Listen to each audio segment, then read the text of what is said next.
fellas.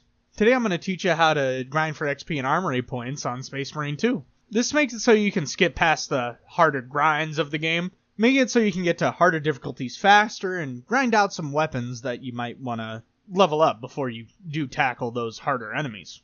Also, you can get done with the hardest difficulties so you can get that nice damaged helmet for you and all your homies. Thanks to DonaldDuck-U5P for the video request for how I grind out levels in Space Marine 2.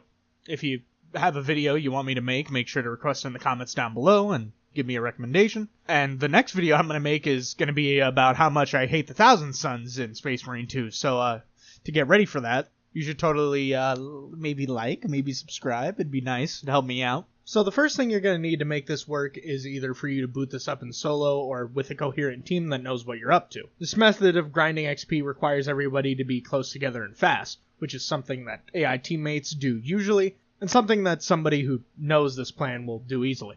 Firstly, you're going to have to boot up Vox Liberalis. This mission is the one you're going to be using as your grinding method. Run. Almost every arena is optional. The best thing you can do in most areas is to run, making it so you don't actually have to fight any of the enemies.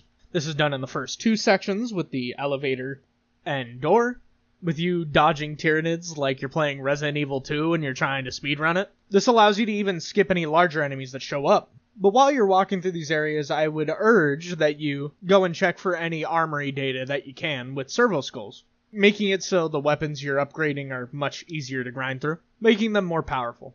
The first armory data you can find in the mission, if it spawns, is right here. And then once you go to the heretics and have to take out that idol, once you start fighting the Thousand Suns here, there's two things that can happen. One, you're free to go and can go about the mission. Or, two, after you destroy the icon, a wave of enemies will come out that you have to fight, making this mission a little longer. I'd also recommend that if you fight any boss-type enemies that you kill them, because armory data is dropped from them when they die. The second location is this statue right here in this room.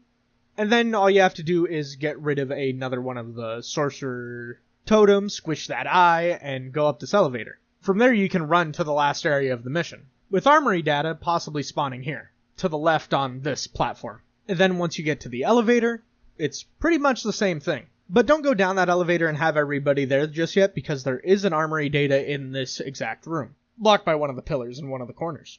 Your elevator ride might stop though, and you'll have to flip two switches in about 30 seconds of each other to continue onward.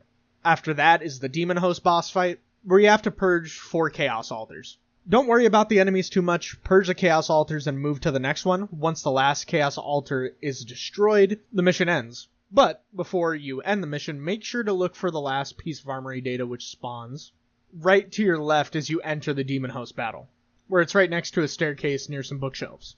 And with that, the mission will be done and you'll get a bunch of armory data and XP. If you guys like this video, make sure to leave a like and subscribe, and till next video, fellas.